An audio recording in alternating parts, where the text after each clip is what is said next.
Nós vamos ao nosso tempo de estudo, mas antes vamos orar ao Senhor. Deus, cuida do nosso coração agora, nesse tempo, quando abriremos Tua Palavra.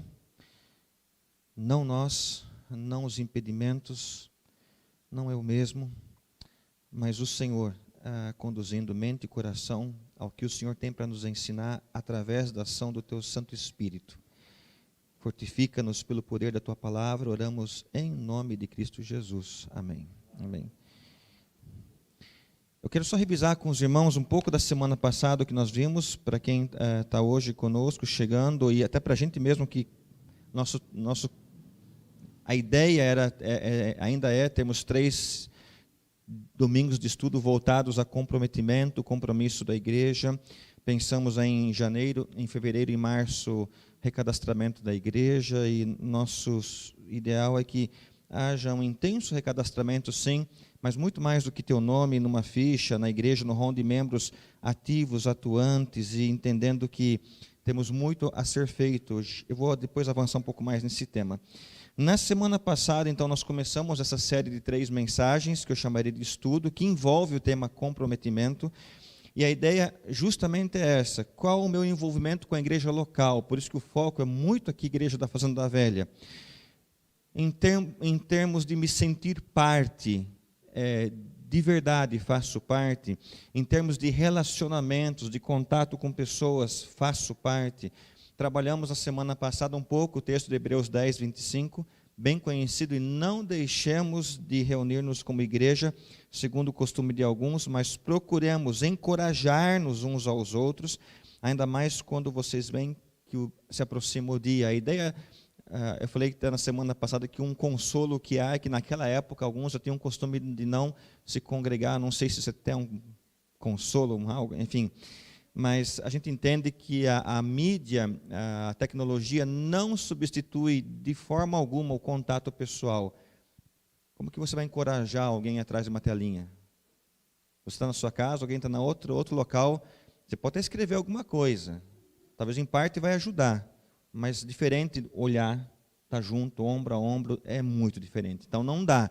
Ajuda para quem está longe. Temos gente, nessa manhã, parece que dos Estados Unidos está acompanhando o culto aqui, como tem acontecido às quartas-feiras também. Graças a Deus pela mídia, pelo avanço. Mas nada substitui o estar junto. E Hebreus 10, 25 já fala sobre isso. E é triste, irmãos, mas pasmem. Tem família que decide no domingo pela manhã, 1 hora antes, se vem ou não para o culto. Vamos hoje? Não vamos? Não sei, parece que está vindo uma dor de cabeça. Não, se está vindo, então não vamos. Eu estou exagerando um pouco, né? Quem sabe a dor de cabeça vem mesmo, então é melhor não ir, porque vai que acontece. Mas não dá para assim, se comportar dessa forma, pensando em reino de Deus, em igreja, em convivência, em encorajamento mútuo. Eu sei que tem situações e situações, mas, por favor, se você acorda domingo pela manhã e pensa se vai ou não congregar com outros irmãos, muita coisa tem que ser reavaliada em termos de motivação. E quando falamos em comprometimento, não é só aceitar ter um cargo na igreja, se sentir parte não é ter um cargo, mas, por exemplo, se sentir parte, como nós temos falado, receber bem as pessoas. Temos recebido muitos visitantes, membros novos, conversar com os outros, saber o nome da pessoa. Então, são tarefas simples de serem executadas. Trabalhamos isso na semana passada. Vai ter um evento na igreja, eu sei que semana passada eu abordei algumas coisas práticas diferentes. Mas olha só que interessante, você pensar, será que todas as áreas estão sendo supridas do evento que vai ter? Será que todas as áreas que envolve cozinha, limpeza, organização, pátio, segurança, será que todas as áreas estão bem providas, né? Quem traz o café todos os domingos de manhã para a igreja? Aquele café gostoso. O Roberto, será que a gente já chegou a agradecer para o Roberto? Obrigado pelo precioso cafezinho. Ou já chegou a agradecer? Eu sei que já chegou a agradecer. Mas por que será que a gente pode falar, olha, domingo que vem eu trago, você descansa, olha, eu trouxe aqui hoje meio quilo de café de pó, porque você não é obrigado a ter que sempre... Eu não sei, coisas simples como essa, né? Vai acontecer um evento no quiosque. Já notaram que as cadeiras sempre estão ali? Quem leva? Ou quando é para retirar, quem retira? Será que eu não posso ajudar também a retirar? Eu posso ajudar a guardar quando acaba uma programação? E graças a Deus, porque alguém está fazendo, está acontecendo. E muitos se envolvem. Eu estou falando isso carinhosamente, porque é para mim também. Eu até falei semana passada, não está aqui, alguém aqui, você... Não, é hashtag Tamo Junto. Tanto que eu tenho falado que na mensagem do Sermão do Monte, aquela que nós não concluímos ainda, pretendemos retomar o capítulo 7 de Mateus esse mês para concluir, estamos indo de trecho por trecho. Ao preparar a mensagem do Sermão do Monte, eu em casa, contorcido pela verdade da palavra, eu falei, eu não queria, porque primeiro mexe comigo, mas é a palavra, a gente tem que continuar. Então tem que falar ao pregador antes, senão não funciona. Os últimos bancos aqui da igreja são importantíssimos para a família com crianças. Crianças vão se distrair menos, temos muitas crianças, os pais ficarão mais à vontade. Então a gente pode pensar sim, próximos domingos, deixar os últimos bancos livres, vir um pouco mais para frente, para que famílias com crianças possam ficar lá, e a gente não vai se distrair, e os pais vão ficar à vontade. Ações pequenas como essa. Na semana passada trabalhamos o texto de Lucas capítulo 14, não precisa abrir, já lemos. Você se recorda aquela passagem de Lucas 14? Ainda é uma retrospectiva, tá bom? Jesus conta a parábola, qual que era a parábola? Onde um senhor vai dar um grande banquete, isso vai se recordar daqui a pouco dos versículos, e ele tem que convidar algumas pessoas. E essas pessoas não podem ir, porque essas pessoas têm compromisso, que julgam serem mais importantes do que participar daquele banquete. Então, qual que era o primeiro mesmo? Ele não podia ir porque ele, alguém se recorda, ele comprou uma propriedade. Então a gente trabalhou semana passada a preocupação com os bens. Ele não podia ir por causa do compromisso da propriedade que ele comprou. O outro tinha comprado o quê? 5 juntas de bois. 10 bois. Então, trabalhamos na semana passada que o outro não aceitou o convite do banquete, na parábola que Jesus conta, porque estava preocupado com o trabalho, produtividade, eu tenho que produzir, tenho que trabalhar, então eu não posso ir. Eu comprei 5 juntas de bois. E a terceira pessoa disse que não poderia ir porque era o quê? Casou, recém-casado. Preocupação com a família. Então, olha, não vai dar para ir. Nós aprendemos na semana passada que o problema não eram essas questões em si mesmas. Lembra disso? Não há nenhum problema em casar, em você comprar propriedade, em você, enfim, ter 5 juntas de bois. Não tem problema com essas coisas. Trabalhamos na semana passada o problema do grau de comprometimento com essas coisas. O que tirou a oportunidade dessas pessoas de participarem do banquete, e no caso, remetemos a um banquete celestial, foi a negligência com o reino de Deus, descaso. Esse foi o ponto trabalhado. A falta de honra para aquele que convidou. Então, o texto dessa manhã, que daqui a pouco nós vamos entrar, nos leva a pensar assim, o comprometimento com Deus e com a obra de Deus. Esse é um ponto hoje, e eu queria trabalhar um pouquinho também, mas assim, bem de leve, com os líderes dos departamentos, mas entenda que é para a igreja toda, por favor. Mas voltando lá para Lucas, onde nós vimos semana passada, o grau de comprometimento nas coisas erradas é que deixou aquele senhor triste, aquele que convidou para o banquete. Uma pergunta para a gente antes de entrar no texto bíblico, que hoje será em Neemias, tá? Se você quiser já pode ir procurando e pode ir abrindo. Lá Esdras, Neemias, Esther, lá enfim, antes de Salmos, né? Uma pergunta, dá para ter comprometimento com a obra sem ter comprometimento com Deus? Pensa aí na sua mente, não precisa responder alto. Dá para ter comprometimento com a obra, compromisso, responsabilidades, sem ter comprometimento com Deus? Eu respondo que dá. Sabe por que dá? Porque é possível sim pessoas trabalharem por motivações erradas. Pessoas podem frequentar a igreja, pessoas podem participar de cultos por motivações erradas. Infelizmente, eu e você podemos trabalhar por algo, mas não ser comprometido com Deus ou com o reino dele. Isso pode facilmente acontecer. E sabe o que acontece em seguida? Dá tudo errado. O ambiente de trabalho não é bom. Eu me acho o máximo. fazendo o que faço.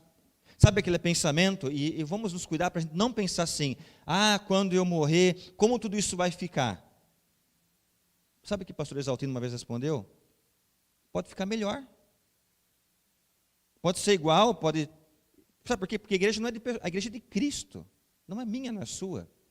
Então não fica achando que pelo fato de estar presente, e só você faz aquilo que faz, e quando não tiver mais, eu quero só saber, fique em paz, vai ficar tudo bem. A igreja é do Senhor. Quando eu sou comprometido só com a obra, eu reclamo, eu murmuro muito, eu questiono, vejo os defeitos dos outros, o que quem fez, o que não fez. Essa visão de comprometimento com o trabalho, com produção, com fazer. Então agora eu quero inverter a pergunta. Eu tenho uma outra pergunta. É possível ser comprometido com Deus e não ser comprometido com a obra? Aí não dá. Não dá, porque aquele que entendeu o significado de graça, de obra de Cristo em minha vida, a favor de nós, ele não consegue ficar sem fazer nada. Essa pessoa quer ajudar de alguma forma, ou ela dobra os joelhos em oração, ela quer ofertar, ela quer vir, quer ajudar, quer carregar a cadeira, ela quer limpar. Eu me lembro, uma das últimas visitas que fiz para o irmão José Lopes, que faleceu com 92 anos. E era uma bênção ir na casa deles, porque ele, com toda a dificuldade que ele tinha, não faltava sorriso no rosto. Mas sabe agora entendo o que eu vou dizer aqui, das reclamações dele, ele esticava a mão e falava assim, com a mão trêmula, pastor Werner, olha minhas mãos, eu não posso ir fazer nada. O lamento dele é porque ele não tinha mais força. Aí ele falava assim, eu vejo lá na igreja os jovens trabalhando, as fotos que você expõe, escorreu uma lágrima do olho dele. Ele falou, só que eu não consigo ir mais, eu não consigo fazer. Igreja, isso não mexe com a gente. Então, dá para aproveitar mais o nosso tempo ainda? Dá para aproveitar. Mas eu vejo nele, eu via nele alguém que desejava estar aqui andando, talvez fazendo, mas não tinha mais força. Eu queria convidar você a pensar comigo no conceito de... Vamos pensar um pouco também em motivação, logo vamos para o texto. Já falei acho que 3 vezes isso, né? Logo vamos para o texto, mas nós vamos para o texto. A palavra redenção, na Bíblia, eu gosto muito sempre de trabalhar esse conceito da palavra redenção. A gente ouve falar isso, cantamos, né? Tem até um canto chamado Redenção. Ela, do latim, ela significa comprar de volta. Literalmente é isso, comprar de volta. Redemptio. É uma palavra que ela é originada de uma outra palavra latim, que esse re antes significa novamente, e a palavra emere significa comprar, obter ou ganhar. Então, é comprar, de fato, comprar novamente. Tem um slide, por favor, que eu preparei para nos ajudar a entender. Originalmente, de onde vem essa palavra? Isso, tem gente aprendendo lá, graças a Deus pelo Eric, que está aprendendo lá na mesa de multimídia. Isso aqui é uma cadeia, uma cela. Eu não quero agora entrar no assunto do sistema carcerário brasileiro, que é uma realidade, mas a ideia é o seguinte, a palavra redenção, você está numa cela, está na cadeia, lotada de gente. E estou falando agora do significado original da palavra redenção. Aliás, não é única no cristianismo, tá? O Islã usa a palavra redenção também, o hinduísmo usa, então não é exclusividade do cristianismo, sendo que temos um significado todo singular e peculiar, já chegamos lá. Mas a ideia de redenção é que há uma cadeia lotada de gente, aparece alguém lá e fala assim para o carcereiro, enfim, eu quero comprar fulano. Está lá naquele e-mail, uma daquelas mãos. Eu quero comprar aquela pessoa, eu quero levar para minha casa, eu vou dar um local para ela dormir, comida, vai ter uma outra vida. Mas eu quero tirar aquela pessoa daquele e-mail. Eu pergunto para você, qual o sentimento seu em relação a alguém que faz isso, se fosse você, Moisés? Alegria. Alegria, pensou em alguma palavra, Monize, Eduardo? De alguém que fez isso, você está lá no meio daquela multidão, chega alguém e tira você. Quem sugere outra palavra aqui? O que apareceria no coração? Gratidão. Você tem algum sentimento de dívida para com essa pessoa? eu pensaria o seguinte: o que eu posso fazer por ela? Estamos juntos com esse pensamento? Talvez dedicar minha vida, faço o que tem que fazer. Eu estava lá literalmente num inferno ali, e me tirou, me deu uma cama, tenho comida, posso respirar o ar, posso ver o sol. Talvez vários sentimentos de gratidão, de alegria, sentimento de dívida, de que preciso ajudar agora essa pessoa. Coloca as outras duas imagens. Tem todo significado para nós, quando a gente remete a palavra redenção a Cristo. Originalmente, ela indica alguém que pagou de novo, pagou por aqui, tirou a pessoa da cela. E a pergunta é: eu e você, escolhidos por Cristo, redimidos por Ele, comprados por preço, como diz 1 Coríntios 6:20. 6:20, 6:19, alguma coisa assim. Será que isso nos motiva suficientemente a fazer algo para o reino de Deus? Será que nós temos motivação suficiente, porque não foi um senhor qualquer que nos comprou? Não estamos indo... O sangue derramado, o preço foi pelo sangue de Cristo. Ele é o Senhor que nos libertou do cárcere, das trevas, da perdição. Essa ideia bíblica de redenção, fomos comprados pelo seu precioso sangue. Por isso que quando você trabalha, você não trabalha pro pastor, para a denominação, para paredes de igreja, é para Cristo. Quando fazemos algo a mais, e aquilo toma conta de nós, mesmo que venha reconhecimento humano e entra na parte do encorajamento, e é bíblico, bajulação não é bíblica, mas incentivo, elogio e encorajamento são bíblicos. Você deve encorajar, deve incentivar os outros, mesmo que isso venha, entenda que isso é um bônus. Mas a principal motivação é que eu fui resgatado pelo sangue de Cristo, então o que eu posso fazer? Talvez aquilo que o salmista falou, que as palavras da minha boca, a meditação do meu coração sejam agradáveis a ti, porque é o que eu tenho para oferecer para ele, eu não tenho nada, nada. Quando a gente entende o conceito de graça e de redenção. Você está com a Bíblia aberta? Neemias 2, 17 a 20. Eu creio que a partir disso, eu quero que você grave bem essa imagem. Eu era preso, encarcerado nos meus pecados, mas Cristo estendeu a mão, Ele me comprou com o seu precioso sangue. Neemias 2, nos versos 17 a 20.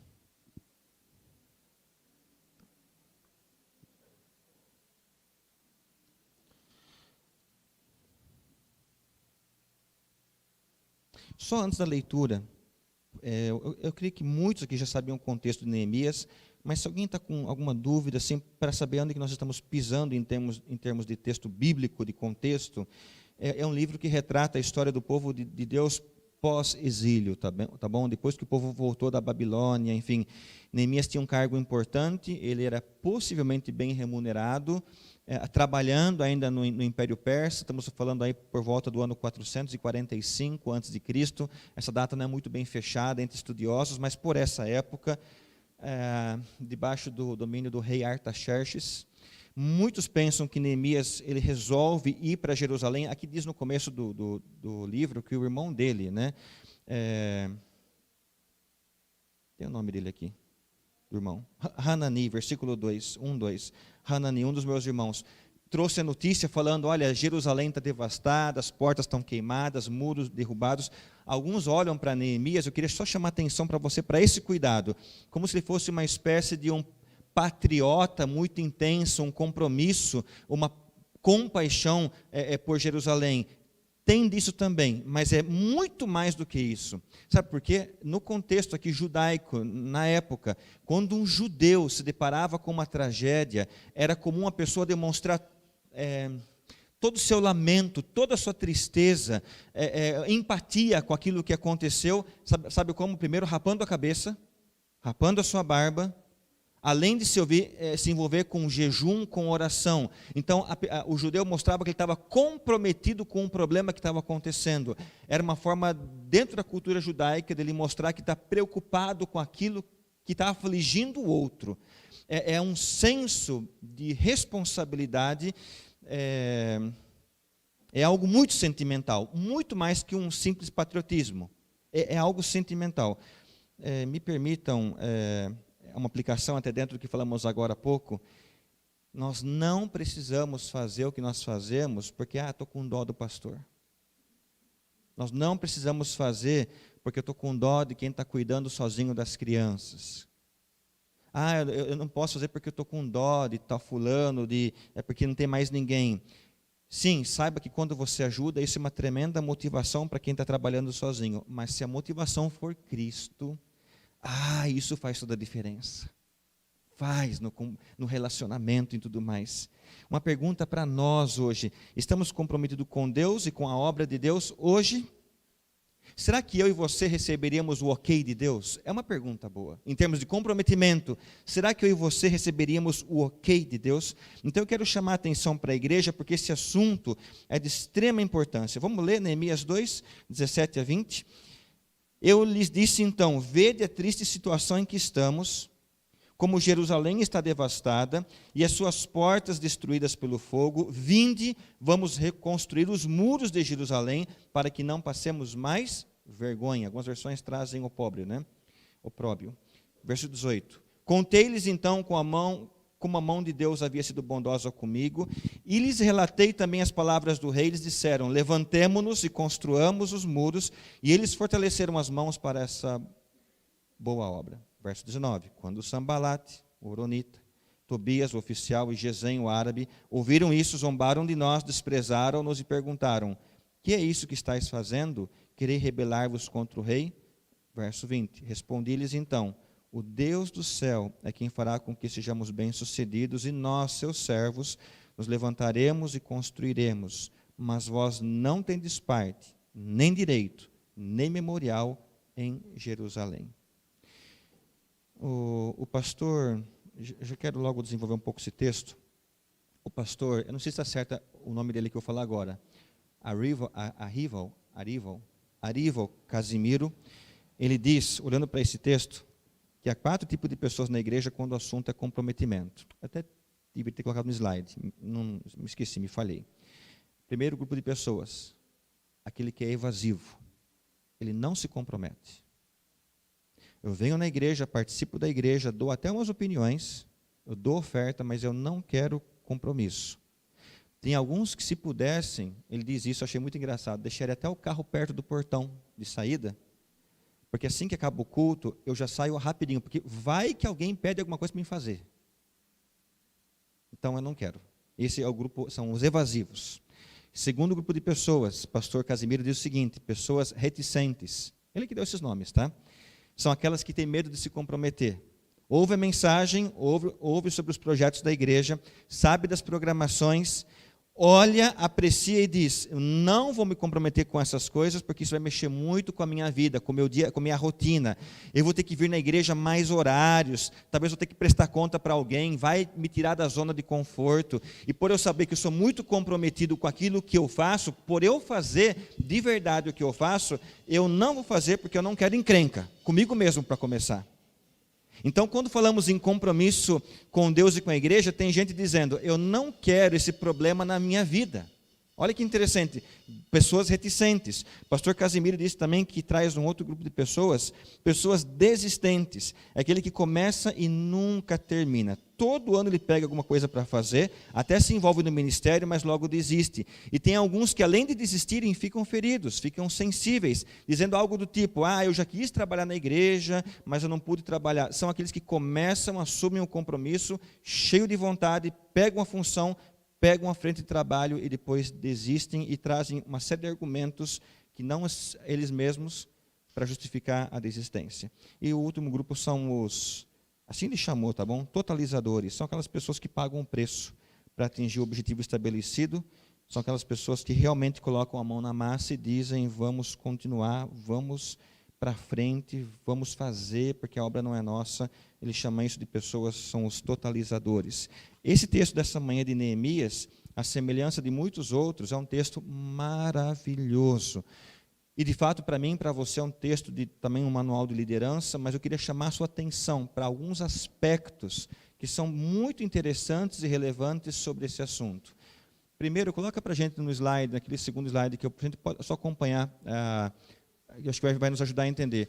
O que nós enxergamos no texto dessa manhã, primeiro, é esse comprometimento com a visão de Deus. Dá uma olhadinha, verso 17. O que nós entendemos aqui no verso 17, que nós já lemos? Vede a triste situação que estamos, Jerusalém devastada, portas destruídas pelo fogo. Vinde, vamos reconstruir os muros. Há um chamado aqui, né? Olha a igreja que interessante. O comprometimento com Deus e com a sua obra começa com o comprometimento da liderança. Por isso que os líderes dos ministérios que estão aqui, diretoria da igreja, isso fala um pouquinho para nós nessa manhã. O comprometimento do líder faz a distinção de simples empreendedores ou sonhadores. Ninguém vai seguir o líder de um projeto de trabalho, de liderança, se esse líder não estiver comprometido com o mesmo projeto. Você não tem interesse. Não adianta você falar, vai, e você não ir. Então, se a diretoria da igreja, a liderança, os diáconos, os professores da escola bíblica, se toda a liderança da igreja não estiverem comprometidas com Deus e com os projetos, pessoas não vão acreditar em nós, nem nos projetos, e ninguém vai seguir a ideia. Nós podemos notar aqui que Neemias reúne a turma. Notaram isso aqui no texto? E agora ele vai conversar, eu chamei de turma, né? Aí ele vai conversar com esse povo, porque tem uma obra para fazer. O texto é claro. E essa obra não será feita só por Neemias, mas vai envolver todo o povo. E todo mundo tem que estar envolvido, e todo mundo tem que estar comprometido. E não vamos esquecer que esse povo estava desanimado quando ele chegou. Eles estavam todos cabisbaixos, o ambiente era dos piores.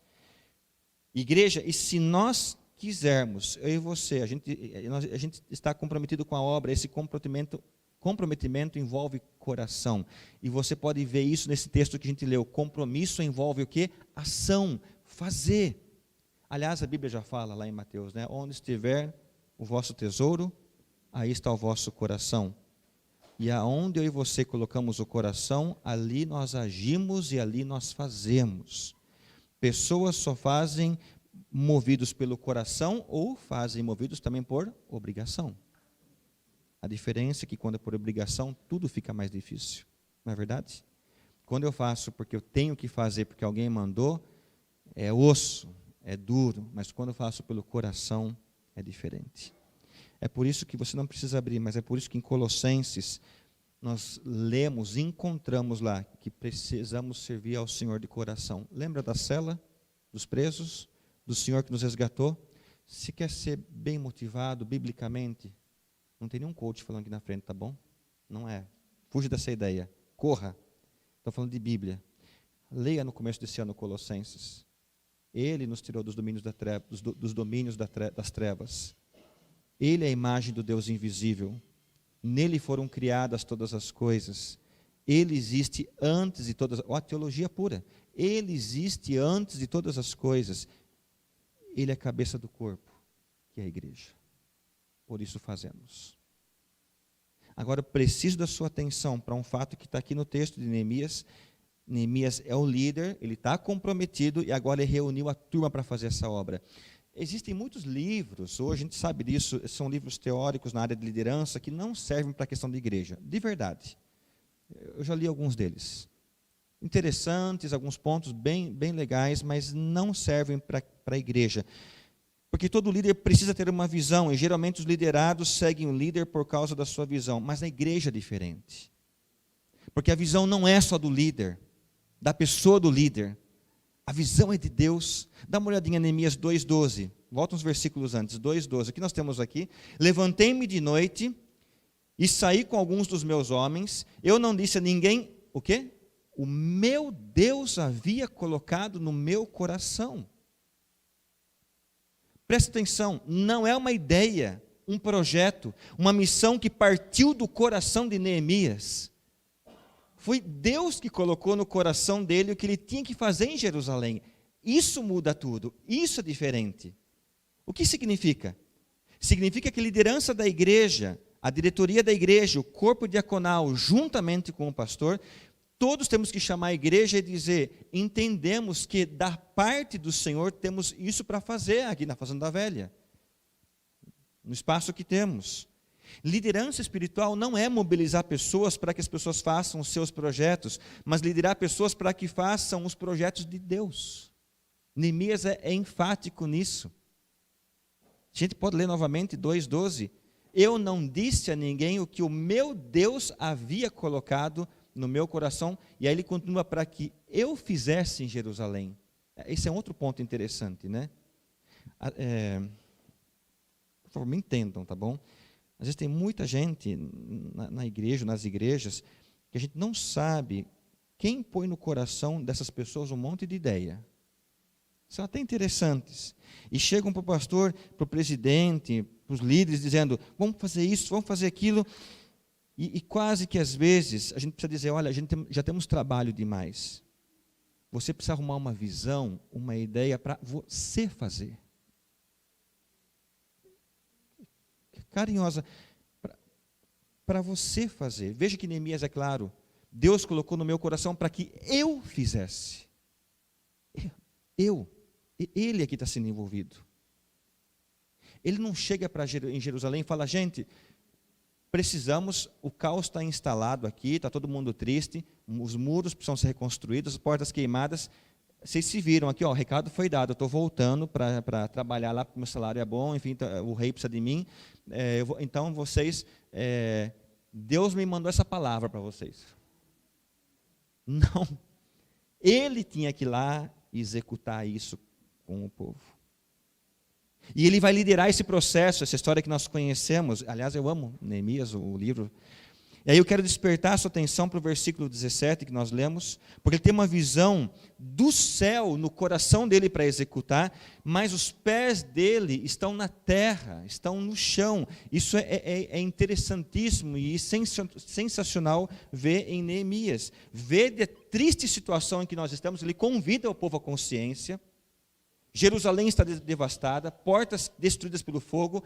Vinde, vamos reconstruir os muros de Jerusalém para que não passemos mais vergonha. Em outras palavras, sabe o que o líder faz? Ele conscientiza.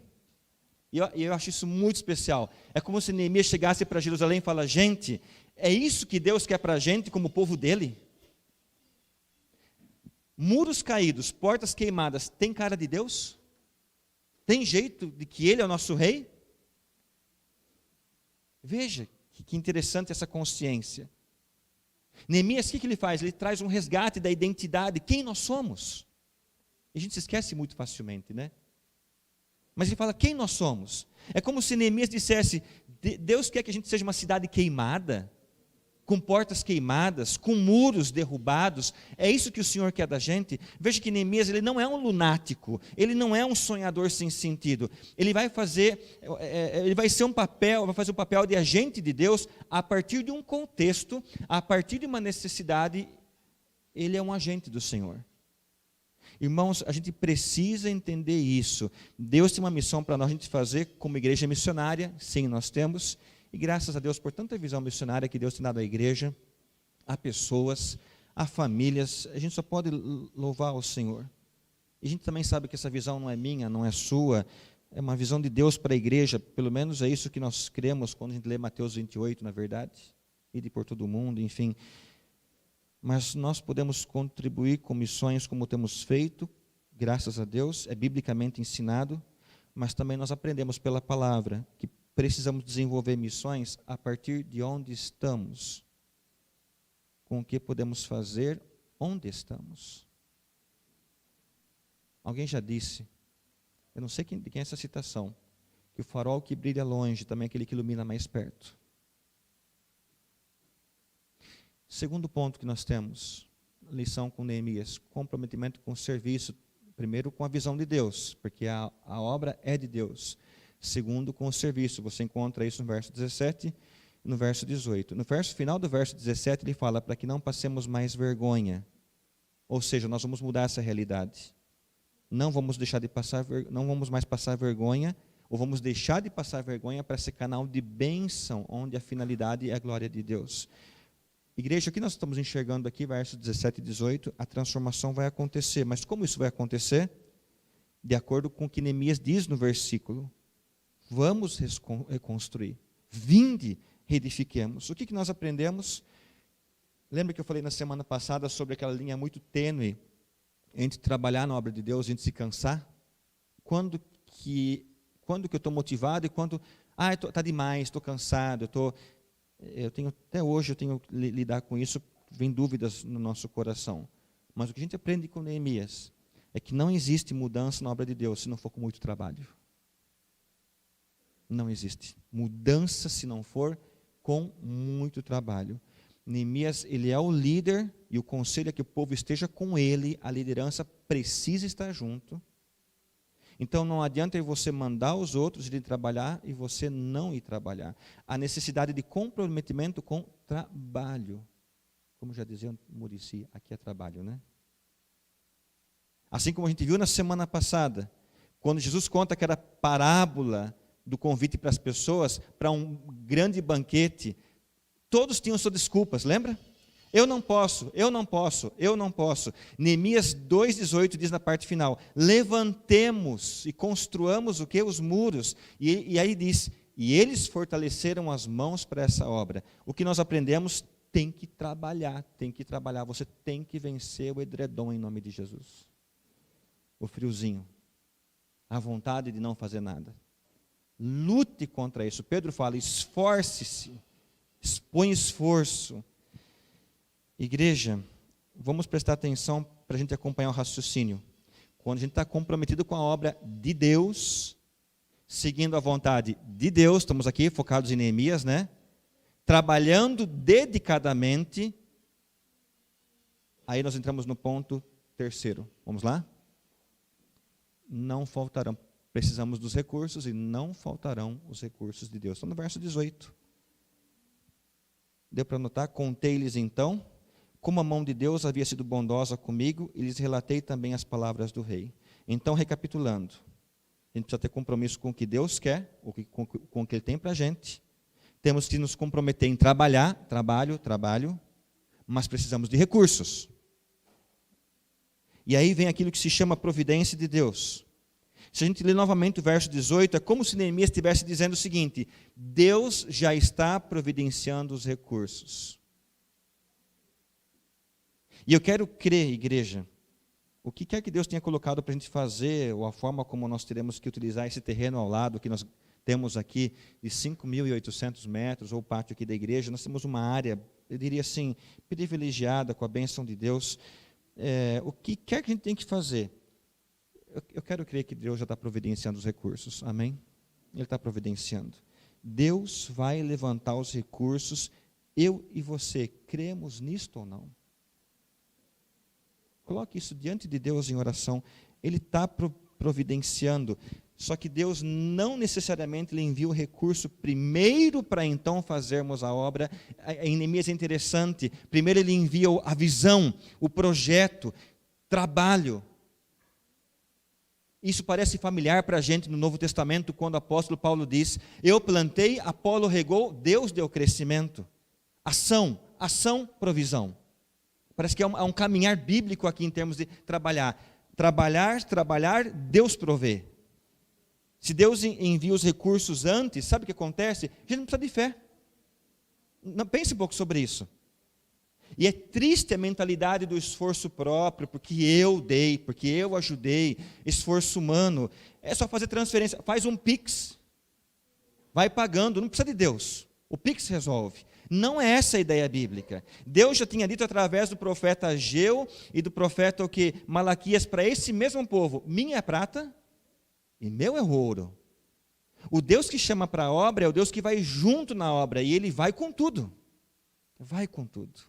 Vamos para a quarta lição que nós temos em Neemias. Comprometimento com a obra envolve sofrer oposição. Tá vendo? Você viu o verso 19, quem aparece aqui? Sambalate, Oronita, Tobias, o oficial, Gesem. O que aconteceu? Ouviram o que estava acontecendo, zombaram, tá? O texto bíblico diz isso. Zombaram de nós, desprezaram-nos, perguntaram, o que é isso que estão fazendo? Quem sabe falar isso bem sarcasticamente? É desse jeito. Aquela risada sarcástica, de canto de boca, né? Tá?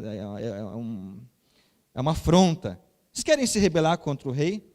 Esse Sambalate era governador da Samaria.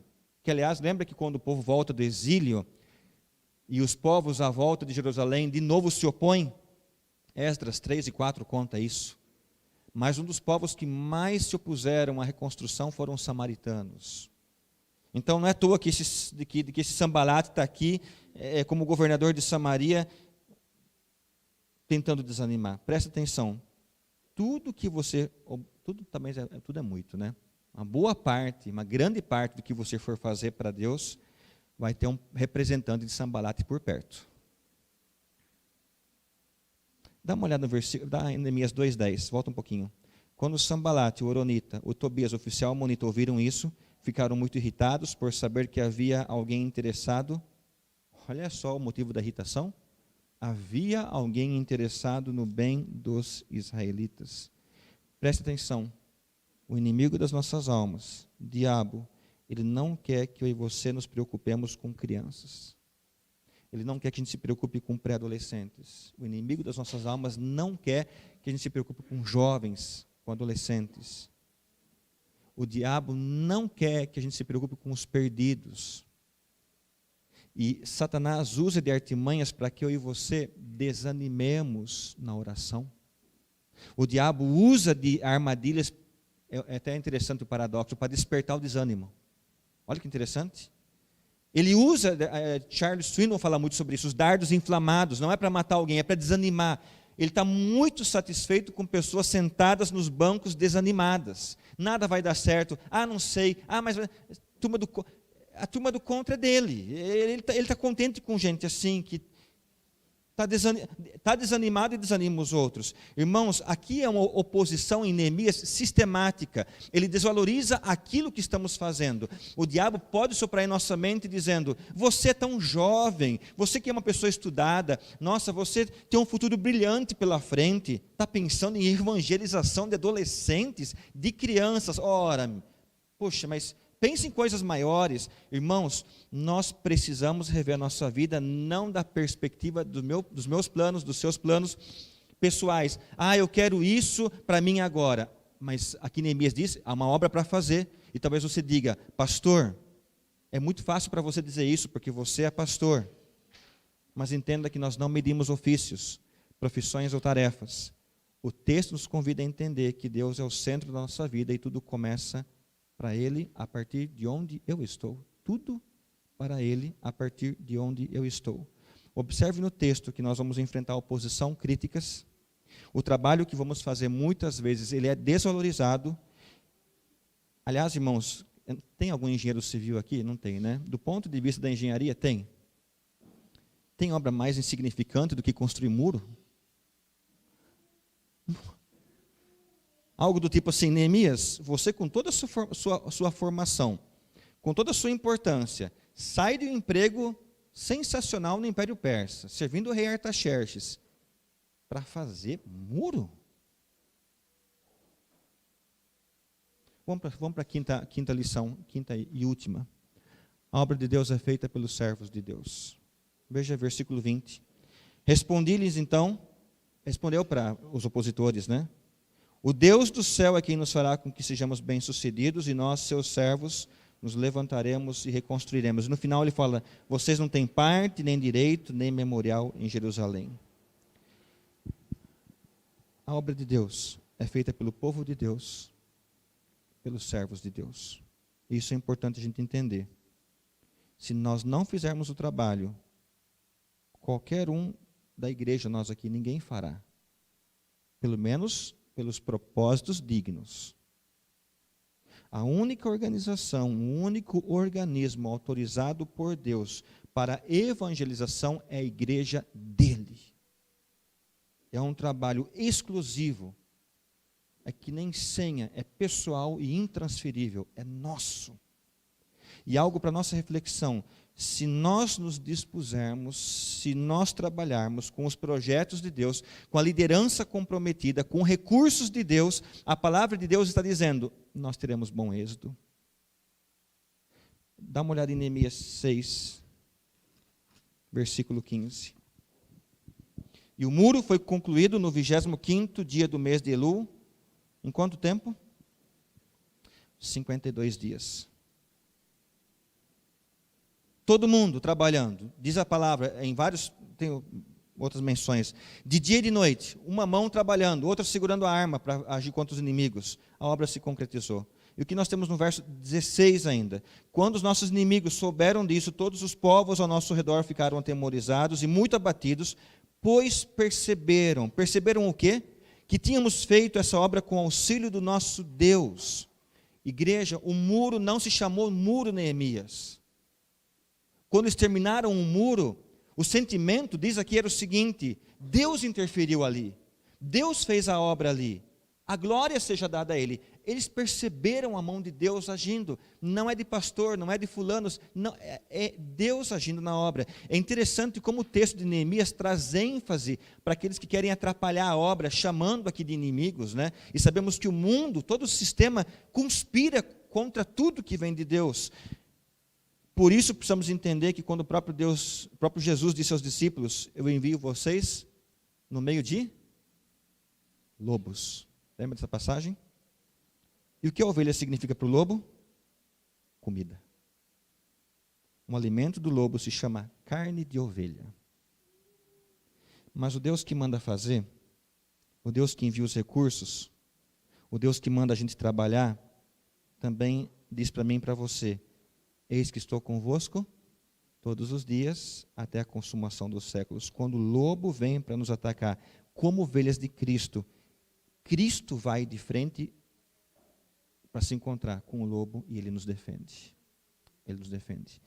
Ele mesmo disse o quê? Eu sou o bom pastor. O bom pastor dá a sua vida pelas ovelhas. E Tiago já nos ensina: quem quiser ser amigo do mundo, coloca-se na posição de inimigo de Deus. Nessa manhã, eu queria convidar você a dispor seu coração para fazer a obra de Deus. Talvez aqui mesmo, a partir de Fazenda Velha. Não precisa de cargo. Se você quiser ajudar alguém voluntariamente, a gente continua falando, procure a Isa, que precisa de gente para recepcionar pessoas ali, dar um sorriso. Que importante essa tarefa. Procure o irmão Jorge, que ele precisa de gente para ajudar na cuidar da segurança, para que a gente fique tranquilos aqui na igreja. O mundo é mau e a gente tem preocupações com isso. Talvez você possa integrar uma equipe de recepcionistas, talvez você possa integrar um ministério de segurança. Se tudo caminha bem, o Mateuzinho Simes vai viajar, vai ficar uma lacuna lá no som, na imagem. Graças pelos novos que estão chegando, que estão trabalhando, mas talvez precisa mais de gente ali. No louvor, como já foi falado, para integrar o grupo de louvor. Ou ainda você ficar sensível às pessoas que estão chegando. Não precisa de cargo, só se aproximar e dar um abraço. Talvez você está vendo alguma mãe que está tendo dificuldade com o seu filho pequeno e você pode simplesmente sentar perto e dar um socorro e dar uma ajuda. Talvez simplesmente isso. Que a nossa oração seja nessa manhã, e o tempo vai rápido, né? Senhor, ajuda-nos a sermos agentes do Senhor. A gente pode orar nesse sentido. Ajuda-nos a pensar em trabalhar para o Teu reino. Não é para a igreja, não é para a placa, não é para local, não é para a instituição. Como nós vimos lá, eu entendi o que é redenção. O Senhor me resgatou com o Teu precioso sangue. Tudo que eu fizer, eu quero fazer como ao Senhor e não aos homens. Livra-me da vaidade, do desejo de ser notado. Livra-me disso. E que quando acontecer, que eu entenda que é um elogio. Que é o que Hebreus 10 diz, é um encorajamento que o Senhor preparou para mim. Que quando acontecer, que eu me sinta encorajado pelas palavras do meu irmão. Livre-me da vaidade, que no lugar dela o Senhor me cubra com encorajamento. Vendo as necessidades, pé no chão, pensando em Cristo, trabalhando para a glória de Deus. Amém, igreja? Amém? Vamos orar nesse sentido. Deus, nós te louvamos pela preciosidade da Tua palavra e cremos porque é a palavra do Senhor e a cada um de nós e a mim nessa manhã, e o nosso coração se constrange porque fazemos tão pouco esquecemos de fato muitas vezes de quem nós somos em Cristo Jesus. E nos preocupamos demais com as coisas desse mundo, com o que é nosso, com nossas coisas, com nossa profissão, com nossos passeios, com os nossos bens. Aliás, nos preocupamos demais até com nossas mágoas, com nossas tristezas, com o que alguém fez ou deixou de fazer. Livra-nos destas coisas em nome de Jesus, para que nosso coração resplandeça de alegria diante do Senhor. E que quando surgirem Sambalates ou outros que venham fazer oposição, a gente volte a lembrar que a obra é do Senhor. E nós não devolvemos, não batemos, não retrucamos, não respondemos com violência, apenas como Neemias fez. Orou ao Deus do céu e entregou novamente a obra que é do Senhor. Faz isso em meu coração e de cada um dos irmãos aqui, para que aquilo que nós temos reservado para essa agência do Senhor aqui, para a igreja, assim chamamos a igreja da Fazenda Velha, que os sonhos do nosso coração, que queimam aqui dentro, de fato venham do Senhor, ó Deus, e possamos nos entregar a Ti em obediência e executar para a glória do Teu nome. Oramos em nome de Cristo Jesus, no nome poderoso do nosso Senhor e Salvador Jesus Cristo. Amém. Amém.